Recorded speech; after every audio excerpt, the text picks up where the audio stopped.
Hey everybody, Mike Shelby here from Gray Zone Activity. Welcome back to TAC Intel Tuesdays. Every week I'm going to bring you a new video on tactical intelligence. We're talking about local intelligence, security, preparedness, how to build a first world zone in a third world descent, how to win low intensity conflict or at least not lose. Do me a favor, hit that like and subscribe button right now if you want me to continue. Today, we're talking about the first step of an area study, which is defining your boundaries. Specifically, we're talking about the area of operations, which is where you will be and when you're doing whatever you're doing, and then the area of interest, and that's an area that surrounds your area of operations that I'm interested in. I'm not going to be over there, but I'm interested in what happens over there because that could eventually affect me or could indirectly affect me. The first thing I want to call your attention to is the differences between the strategic, operational, and tactical levels. So strategic level, we're talking big picture, or sometimes we're talking long term. So we're talking about the global level. What's happening between the United States and China? What's going on right now between Israel and Hamas? And then what we want to do in our area study is kind of take these big picture, long-term trends and boil them down and figure out the effects on the local level. All right. Israel and Hamas get into it. Iran jumps in the fight. The United States jumps into the fight. We're talking World War III. How does that affect me at my doorstep, down the street, on the other side of my community or neighborhood, in my subdivision, or wherever you happen to live? That is the kind of information we want to put in our area study. And the truth of the matter is, it doesn't matter what pops off in Israel or in Ukraine or in anywhere else in the world if we don't understand the local effects of those events. I just see so many people getting wrapped around the axle of, oh my God, it's Beijing. What's going on in Kiev? Oh, Putin's doing this and whatever. And you really need to be saying, oh my goodness, what's my city council doing? What's my sheriff doing? What's my local police department doing? What's my local X, Y, or Z doing? Because those are the things that are going to affect you. So we have strategic, big picture, way up top. We have next is the operational level. That's in the middle for us. That would be our region or maybe our state. And then we have the local tactical level. And so we want to look at what's going on these higher levels and determine how those are going to affect me at the local tactical level. One way to think about this is everyone wants to win the war. All right, that's our big strategic aim, is winning the war. Winning the war means we have to win campaigns, and campaigns exist on the operational level. And winning campaigns means we have to win a series of battles which occur on the tactical level. So if we win the battles, we'll win the campaign. If we win the campaigns, we'll win the war. Strategic, operational, tactical. All right, so let's look at what this actually looks like at a local level here. We're going through the Area Study Challenge. It's 4 weeks long. I'm taking students through step-by-step how I build an area study, leaving no stone unturned. Every detail, every tip and trick in the book that I have, I'm sharing with students. If you want more, go to areaintelligence.com.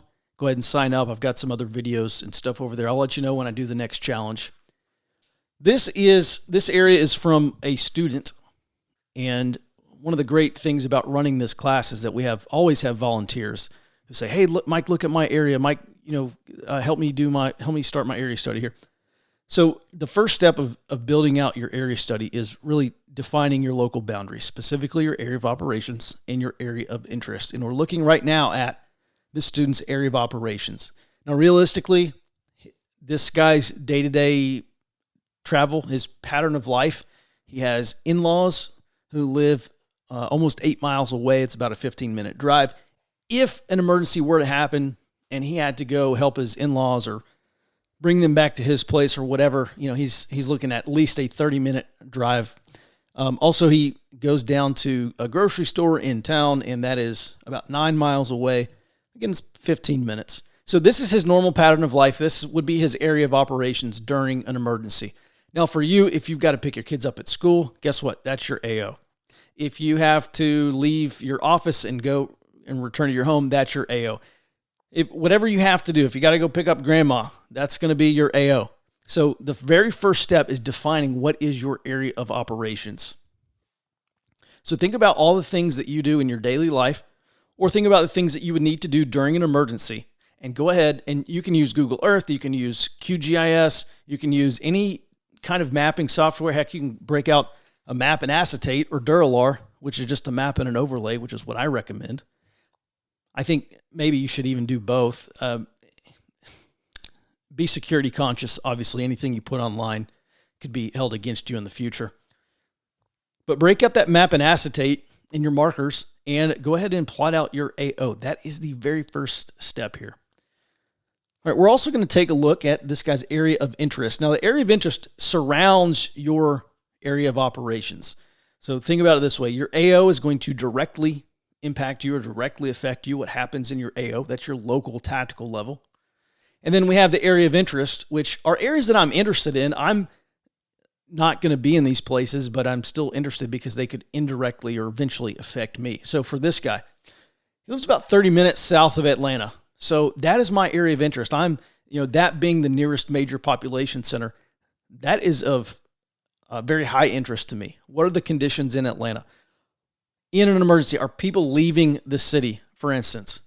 I did an area study for a guy who lived in the vicinity of Atlanta several years ago, and one of the things I found out is that the city of Atlanta and Cobb County and all those places around there, their disaster or hazard mitigation plan is if there is some emergency event in Atlanta, they're going to turn all inbound interstates outbound, and they're going to try to push people out of Atlanta. So evacuees and refugees. So if you live 30 minutes, an hour, or maybe more outside Atlanta, this is a realistic concern for you in a worst case scenario if something were to pop off in Atlanta. We're talking probably about some kind of sea-burn event. So, this is, again, why we do an area study. We look at worst case scenarios. Other low frequency events, they may never happen, but we have to start drawing some considerations and conclusions about these scenarios anyway. If nothing else, it's a very good thought process. It helps you think critically. So this guy lives about 30 minutes south of Atlanta, 20-something miles from Hartsfield-Jackson Airport. And what I did is I just looked at major population centers. And again, I've never been to this guy's AO. I'm just looking for things that could potentially affect him. A little bit closer to his AO, police stations, fire stations, schools. There's potentially a lot of things that could be in his area of interest. So he just, this student really needs to think about his pattern of life, his day-to-day operations, his objectives and tasks. In week 2, we talk about mission analysis. So we're actually going to start breaking down at the tactical level what an operation might look like to go rescue his in-laws. And then, I'm not really talking about the ops part. I'm talking about the intel part. How do we produce the intelligence to drive that mission? What do we need to know? What are our intelligence gaps? What are our intelligence requirements? What questions do we have that need to be answered about the area? That's where intelligence comes in. And the people who are front-loading all sorts of training, but not stopping to consider logistics especially, or supply, and intelligence. These are softer skills than shooting, but these are mission critical. You cannot have operations without intelligence. Well, you can, you just won't know much about the area. So everything starts with an area study. That is my message to you. That's what I'm really going to be driving into. Hopefully, people who don't understand that, what I'll be driving into during TAC Intel Tuesdays. If you like this video, if you want to see more, maybe we can break down some more areas. If you don't mind, me hopping on Google Earth and plotting some stuff out. Obviously I'm not using real actual addresses. I'm just picking a house in the vicinity of where these students live, not using their actual location. So listen, I hope this helps. I hope this helps you understand the difference between AO and AI. And I hope it drives you to go ahead and start thinking about these things and plot this out. If not Google Earth or QGIS or something like that, then on map and acetate, start thinking about the boundaries, because this is the very first step of area intelligence. And I will be back next Tuesday with another TAC Intel Tuesday. Tactical intelligence is the topic. Intelligence, security, preparedness, building a first world zone during our third world descent, and winning low intensity conflict, or at least not losing. Until next time, be well and stay out front.